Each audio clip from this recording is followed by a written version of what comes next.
On this episode of AV Week, we talk about a new projector that's entered into the space, talk about whether or not we need a new projector in the AV world, learning from architects, what we can learn from the architecture community, and finding what you're good at and staying focused on it. All that and more. Next on AV Week. The network for the AV industry. What are you listening to? This is AV. This is AVNation. This is AVNation. AV Week is brought to you by our fine group of underwriters, companies like Extron Electronics. This is AV Week, episode 276, recorded Friday, December 9th, 2016. Office Revolution. Ready. AV Week. Performing scan. Week. Online. This is AV Week. AV Week. This is AV Week, your weekly wrap-up of audiovisual news and information. My name is Tim Albright. I am your host. Good afternoon, good evening. Whenever you're listening to this fine podcast, thank you so much for doing so. With us this week to talk about all the latest news and information, first and foremost, my compatriot, left-hand side of my brain, and a very swell human being. His name is George Tucker. How are you, sir? All right. I was wondering who you were going to describe there.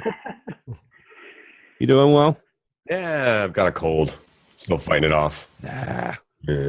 Otherwise, George was at the Crestron / Sapphire holiday party last night. He's going to pick that up and posting that on our page. Hey, I had dinner with Marla last week, actually. Oh, very good. Very good. We had some drinks. So. Well, that voice, if you're listening to the podcast, the video is here. His name is Paul Depperschmidt, old friend from Cisco. How are you, sir? Very good. Thank you for having me. Absolutely. And last but not least, a brand newbie. So you two gentlemen, be nice to him. His name is also Paul. Paul Dexter is from Jet Built. How are you, sir? Very good. Thank you for having me. Very good. And I missed Paul, but I found out today that he was at his AVWeek doing one of the Homework Express classes at the AV Executive Conference this year in Miami. So heard really good things about that. Well, thank you for saying that. It was a pleasure to be there, pleasure to be able to volunteer at the event. It's a great event. Yeah, it's a really great event, and it's one of those that I look forward to. End of the year, it's more business than AV, which is also something that I like a lot. As somebody who runs a small business, I always like learning things from really smart folks. So, all right, let's get this party started. First up and foremost, we're going to talk about a couple different things. But the first thing was an interesting one that came out from our friends over at AV Interactive.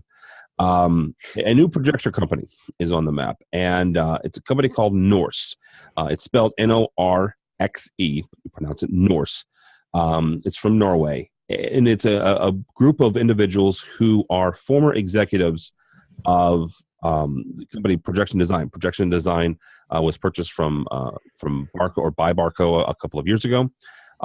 Assuming that there was some sort of NDA and you had to stay with the company for a certain amount of time. They did that, and now they've started this new company. They have one product. They released it at a trade show called IITSEC, which George stands for what again? Oh, gosh. Now you're going to make me... right here. No, I got it. He had it. Inter-Service Industry Training, Simulation, and Education Conference. Okay. Got that? IITSEC. Let's just do that. The product is called the P1 series. They're labeling it as a 4,000 lumens plus projector, solid state, and next-gen quote-unquote LED illumination technology. Now, everything aside, and regardless of what the actual product is itself, and we'll get to that in a second, Mr. Tucker, I'm going to start with you on this. Why do we need another projector in this market? Do we and don't we? I'm wavering on this question. Okay. When I first read it, and then I knew that this was going to be one of the things you were going to ask.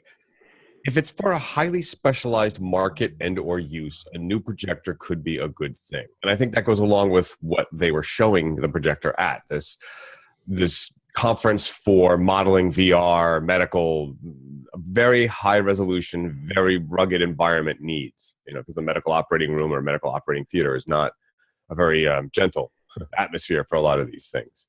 The fact that they're going to have what they call true solid state, no moving parts, that kind of thing, automatically made me think about my time filming surgeries or joint replacements back in the 90s.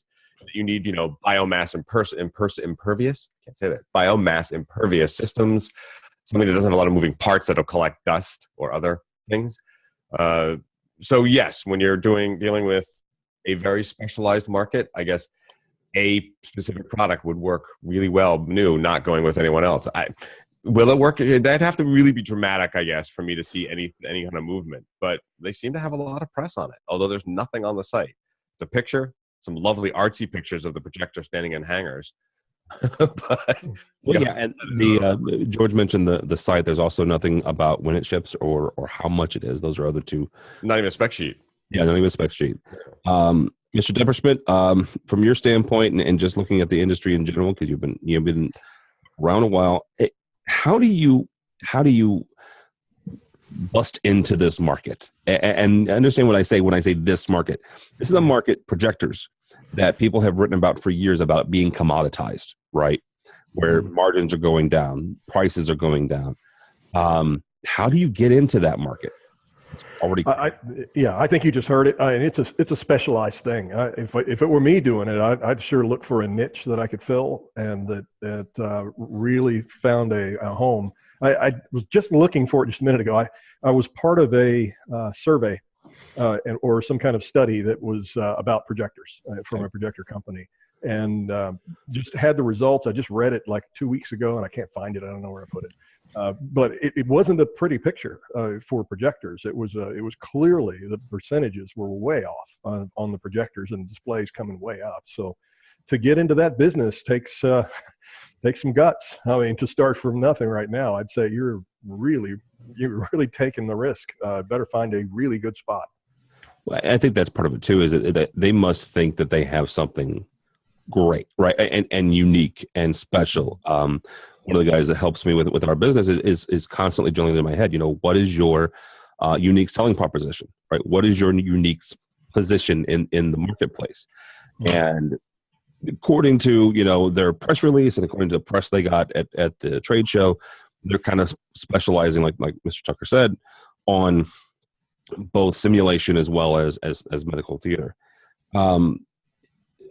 Paul, Dexter, when you're bringing stuff like this and you're talking to dealers and you're talking to folks, how do you differentiate yourself from the pack? Yeah, well, you're asking me specifically, maybe referring to how I would do it with my own thing. But I'll tell you what, with this, I love, the space, the medical and the VR is one thing, but how emphasizing the LED and the no moving parts. I think that's their biggest opportunity, because, and I'm no expert in projections, that's for sure, but I do know that everything high power is laser now, and if they can be the leaders in let's build the units that Disney throws on for environmental architectural projection, and do it with LEDs, no moving parts. I think there's a win there. But I believe LED has the power to do that. I think everybody went so fast to laser in the way that everybody went so fast to gasoline when they were playing with electric cars 100 years ago, because it was easier and faster and simpler. I think there's opportunity with LED to do that. All right, not being an expert, but that's my thought. No. You make a really great point. It's something that I remember 10 years ago when we still had the projection shootouts at Infocom. Oh yeah. That was one of the things is they were just starting to talk about laser, just starting to talk about LED. Nobody really had great specs back then. You couldn't test quote unquote lumens for those technologies. Now they've gotten to the point where they can at least get somewhat close and say that it's 4,000 lumens light. One of the concerns I have though is that they say it's all LED, which doesn't always. I mean, maybe I haven't paid enough attention to LED technology at the moment, but weren't they still having trouble getting above 3,000 lumen for many, many years? And the attraction, I guess, of laser was that it could go way beyond. It just was the green lasers that were really much too expensive to produce. I'm just still leaves me curious. Well, and some of the issues that they've had, and not to hark on one of my favorite subjects, is OLED, right? Is OLED, and it's not just getting the green, not just getting the LEDs to produce. It's getting the consistency of color in the OLEDs. That's something that they've also had some issues with, specifically talking about OLED, not LED consistency in the color, but OLEDs are having some issues with getting consistency. So, which may be why, I still haven't gotten an LED or an OLED projector or display. All right. I'm still learning Zoom here, guys. So hang on for a second. For that next story is all about ISE. We'll be heading there in about 2 months' time. It's in Amsterdam, Integrated Systems Europe. One of the things that they do really, really well is not just the combination of residential and commercial AV, but also a lot of the speakers that they bring in are really good. Last year they had Dr. Mikio Kaku, that Mr. Tucker and I got to interview beforehand, talking about technology and future casting in general. This year they're taking a little bit different approach, bringing in a gentleman by the name of Ole Shireen. And Ole is a architect. He's an award-winning architect. If you go to his Wikipedia page, I believe he has an award for every year for the last 10 years. So, not too shabby, right? The one thing I want to tackle here, and Mr. Deppershman, we'll start with you on this. Okay. You deal a lot with connecting businesses and not just architects specifically, but integrators and helping them get up and running in IT. What can we learn, not just from this gentleman here, but from the architecture company or the architecture industry in general? Yeah, like we can apply to AV. Well, I'll look at it from maybe a little different than what you were asking for, which was we have some people on our team that are focused in on the facilities workplace transformation, and the idea that the way that these buildings are built are going to change based on the way that people work. So I've got a few stats here from like $22 billion, 22 billion square feet of office real estate worldwide. That you're looking at working and probably changing, and it's the cost per employee and everything is really interesting. Like 15 billion connected devices, two networked per capita, connected 2 billion people and machines. This is where we're headed, and I think the architects are looking at it from a standpoint of how can you get the most for your return on your investment, I guess you would say, for building these new buildings and outfitting these new spaces based on how people are going to work. And we see a lot more that the agile teams, so the way that people are going to be kind of spread all over the place, but still work together. And it's not the cubicle-based structure that we've had in the past. Much more freewheeling, and you've got to build buildings based on that. And that's where I would start it. There's some other things I could say. Our relationships with Apple, for instance, and what we're doing with the networks to allow people to kind of use the networks for their phones and be able to instantly kind of set up to the network, are all things to consider, as you move forward. So there's a lot going on in it. I have one of the guys on our team was saying it's the biggest revolution in the office space since the 60s. Why is that? You can see a massive change. It just mainly because of the way people work. Distributed workplace, the flexibility that we're looking for now in these workspaces, and let's work-life balance, trying to retain talent, that especially the younger talent, and trying to give them a facility that they like. So the idea is that they're going to do massive changes in how we use offices. We're starting to see it in a lot of our offices. Some of them are still kind of the same. You walk in and there's just cubicle after cubicle, yeah. But you're starting to see a lot of the open space ideas, and no one has an actual office, and so you go in and kind of just use a space for a little while. And you got to think about that from an AV perspective, from a network perspective, and all that. How do I keep people productive and not have them locked down to a spot? And that's some of the not to overly use a buzz term, but it's of the flex spaces, right? The flex rooms. Huddle spaces, I think a couple of years ago is when we Huddle started spaces. talking about that, where it's not a dedicated space necessarily for X, Y, or Z. It's a place where people can go, like Paul said, use for a few minutes and then, move on with their workday. Mr. Dexter, from your standpoint then, how do we take, what Mr. Depperschmidt was talking about with this office revolution and help our integrators not just talk the talk with their clients, but help them solve some of these problems? Well, yeah, I had a whole bit done outside of that, more on this architect, the architect interaction within the AV community. So Yeah. to your exact question, I think I'm less prepared. But I think, let me try to bridge the two. Yeah. I think that AV integrators they're so many, in so many ways, they're so technical, and they need to work with the architect, they need to work with the general contractors and engineers, but they don't embrace working with the architects as much as I believe they should. And I'm talking in both ways, both aesthetically, because I feel in 2016, I see too many things bolted on after the fact, when that should never be the case. Nothing inside of a car is bolted on. It's completely integrated now, to such a degree that you can't even change your car stereo anymore. But I think there's great value there, and I think that that's aesthetically. And then, of course, on the technology side, same should apply. There could be far more deeper integration from our systems into the buildings if we engage further. And I will say this: with my years of integrating, I cannot count on two hands or on a handful of hands the projects that I won based on my interaction with the architect early.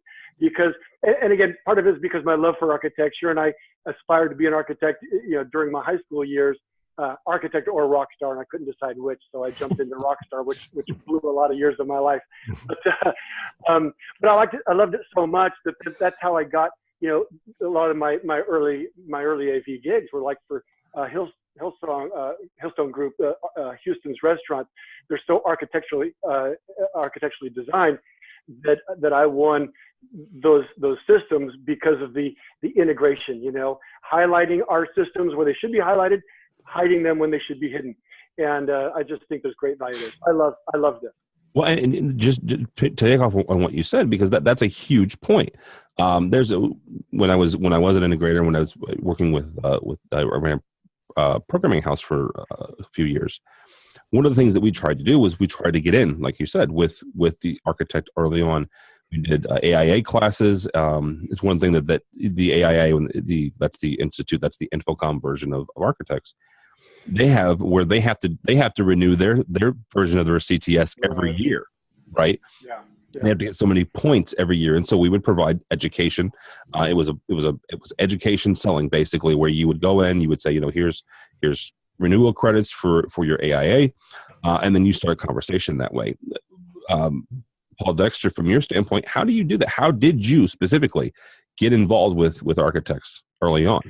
Yeah, I honestly, and I wasn't, my years, I wasn't doing a lot of open bids, and it was almost all commercial, but it was a lot of mega churches and a lot of restaurant groups, because I had both of those, perpetuate from Hillstone Group and from a mega church. It kind of perpetuated those two avenues for me. So every time I would be approached by, usually by a client, not by a builder, I would then get a set of drawings. I see who's the architect, and I just start calling them. I just start communicating, and because I knew that there's so much has been missed, especially in those two fields, because house of worship, even on the big scale, it's not done the way theme parks and airports and everything else that's really being done properly. We would all probably say, in the sense of a true architectural consultant, or AV consultant designing the systems. A lot of times it's left for, we'll deal with tech later. Well, I try to then nestle myself in and essentially become that consultant role. And then by the time they talk to a handful of other people, it's too late. I'm already the consultant. I got to kind of do the gig. So yeah. It wasn't a hack strategy. It was just came out of my passion, but it became a hack strategy later. So yeah, I just literally would hack my way into the architect and just start calling and emailing them, praising them for their work, because usually I'd be like blown away by the building. I can't wait to work on this project. And what a beautiful, I mean, this literally just happened 2 weeks ago. As I'm spinning off my AV company, I still get calls, and I'm talking to this architect in Colorado Springs going, this is the most beautiful church I've seen. Yeah, and so next thing I know, I've got this gig I wasn't even looking for, because I bloated up the architect. Very nice. All right, Mr. Tucker, let's wrap all this thing up. One thing about architecture, they do, Paul mentioned that there's a fair amount of technical, but there's also a fair amount of art architecture, right? How do we get these folks together? You know, you've got engineers, and I love my engineer friends, but they're awfully technical, right? And so they're not so artsy. So how do we get these two groups together? Well, that's part of my argument, as I've written about a lot, is about vocational education is one thing, but having a general liberal arts education actually helps all of this, because you understand these things. But I mean, let's take a step back for 1 second. What are the architects doing that we're also doing? We're not just remote control, we're environmental control, whether that's just audio or it's the visual, but we're now into lighting and shades and thermostats. And all of that works with what the architects need to do in these modern buildings. As was mentioned previously, that it's about non-offices. It's about moving through the day. It's about circadian rhythms. It's about bioluminescence. It's about the things that AVWeek has been covering in the last 2 episodes. Mm-hmm. We are really part of that complete environmental control. And in that, we have to work with the architect and know a little bit about what they need. It's beyond, I think, just the art, or we can't have bumps on the walls for the Wi-Fi or other objects. It's really about making that space, especially on the commercial side, work to a workday. Whether you're in the Northeast and it gets dark early and you need to keep that level of blue light, or whatever that warm temperature, that light temperature you need to have all day long, it really does matter. We just did a show on Lightcast with these guys who do bioluminescence, circadian rhythm systems in lighting that changes throughout the day and actually measures the average light and the I can't think of this to say it, the light temperature throughout the day and what you need of each light temperature throughout your day to be most productive. So that's what we're in. And it really does come down to that sort of, we need. I'm sorry, how do you do that? What? The measure how much light you need throughout the day. They've done studies. They're quoting sort of these large treatises and doctorate papers on what kind of light at what time of day do we need, since we're indoors most of the time, but we evolved to be with the luminescence of the sun, obviously, and that's a certain temperature, warmth, color. And that temperature changes throughout the day, obviously. Yeah. Wow. And that does with circadian rhythms and things like that. Again, I advise people to go back and look at some of the last 4 or 5 episodes of Lightcast where they're talking to people about this kind of stuff. It's really the big deal in lighting and in architecture. And not to make too fun of a point of it, because understand I'm an old programmer. How you do that, kids, is through programming and sensation. Yep. You'll need a program. What I think was brought up before, though, these are all good things, but if you're not in there in the front end, that's the big trick. If you can't get in there when they're having these discussions, you're behind the bus. And so part of what I was leaning towards with our facilities change and the way that that's how we're doing it at Cisco, because we have to stay in front of that, and you can't kind of be waiting until everything's done and then try to figure out how to get involved. So you get involved in it by, I think you were just mentioning it ago, you appeal to what they're interested in and not necessarily what we think is the most important. And we kind of strut in there and say, you got to do it this way. You lure them in with things that they're going to have interest in, like the lighting, like the room layouts, like the huddle room type things and how people are going to use it, and help them with facilities discussions, and come in there and really kind of talk their talk. And they'll end up pulling you in a little earlier, I think, to the whole process. So we do that a lot with customers, in the very early days. And so they have facilities management that is in their job is to, we have a new building being built. We're going to design it, and you get in there in the very front end. That's the hard part, but that's the important part. Well, it also comes down to a little bit of biz dev, Paul. As a manufacturer or as an integrator, getting in on the front end is incredibly important, because you're right. You start having those conversations, and you start producing value and bringing value to that client. They may not have a project right here today, but they'll have one in a month, or they'll have one in 2 months. And I say, you know what, Paul was talking to me about this. Let me give him a call and see what he has to say. Yeah. And partnering helps as well. So a lot of times a small AV company has got their work cut out getting in the front end of that discussion. They're just, they're pushed down in the stack so far. And we have a lot of our AV integrators now that are kind of working with larger, what would you call it, data VAR type companies. And so they are brought into those discussions because of the relationship the data VAR might have, which is it's a whole nother discussion. We could have a day's talking about that. But the way that whole market has changed, the way it's kind of settled itself out, it's really interesting to watch. But they've created these relationships where the person who is in the front end is pulling in an AV integrator and saying they need to be at the table with me to have these discussions, which is having those partnerships. You're right. Having those partnerships and the people who recognize the value of that is incredibly important. Right. Yeah. All right. A lot of that's happening. Last story here before I let you guys get out of here. This comes from us from our old friend Tom LeBlanc from Commercial Integrator. Tom interviewed a lot of different folks. One of them was Chuck Wilson, and Chuck says in the piece that the integrators today need to be great at one or two things and stay focused on those things to be successful. Tom's writing about a bunch of different things, a lot of mergers and acquisitions that happened this year. Diversified picked up a company. AVISPL was purchased by an investment firm and has turned around the last week or so and purchased another integrator out in California, which Paul Dexter's way. So I want to ask you guys specifically, and Mr. Dexter, we'll start with you on this. How do you figure out what you're good at? And you mentioned the fact that you kind of focused on restaurants and house of worship. How do you get to that point where you're like, okay, this is my one or two things that I can focus on? Well, yeah, that's tricky, and I think after the Great Recession, we all, when so many commercial guys got into residential, so many residential guys got into commercial because they're just trying to pay the bill, and most of these companies failed at this. Clearly, when I dabbled in residential, it's a disaster. I'm mostly just helping my buddies, who with their home system, but it's so different, as we all know, and it's so tough to get right when you jump lanes. And so I don't know that you have to go out and explore what you're good at, though. I think that is where you started. I think the bigger problem is, how do you not think that the grass is greener by getting in, to this other area, or by getting into, shades and architectural lighting and so many things, because and it's extremely tempting, because when you have more and more clients saying, hey, can you do this? Continuing saying no all the time just seems so counterproductive to growth, and it is so difficult.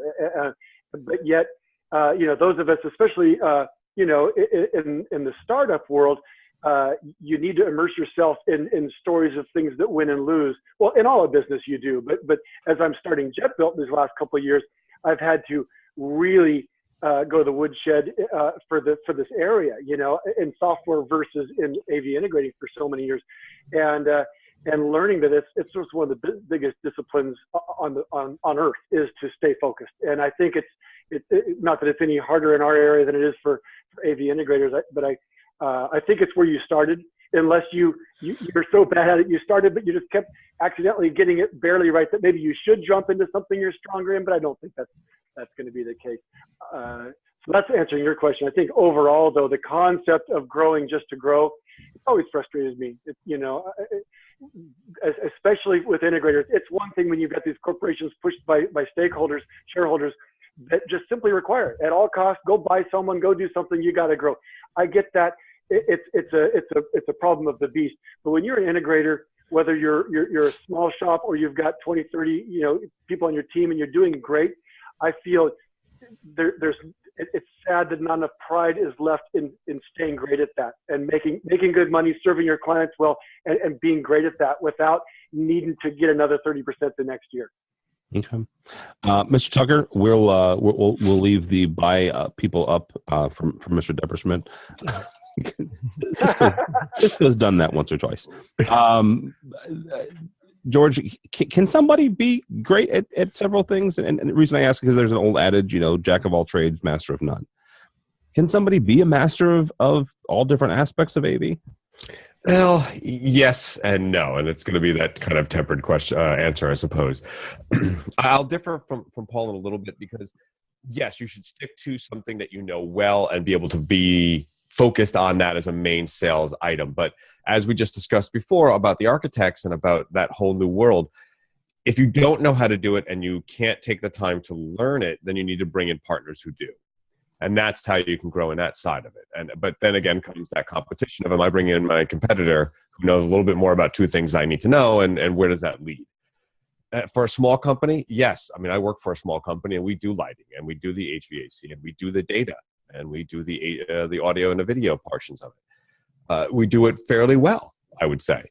But it took a lot of effort on the principal's parts to learn it and then hand that down to the guys who are actually installing it. So they take a lot of the focus of those guys are your masters of many technologies, and they can implement those. The next step is, do you get into and selling the fixtures and all that kind of stuff?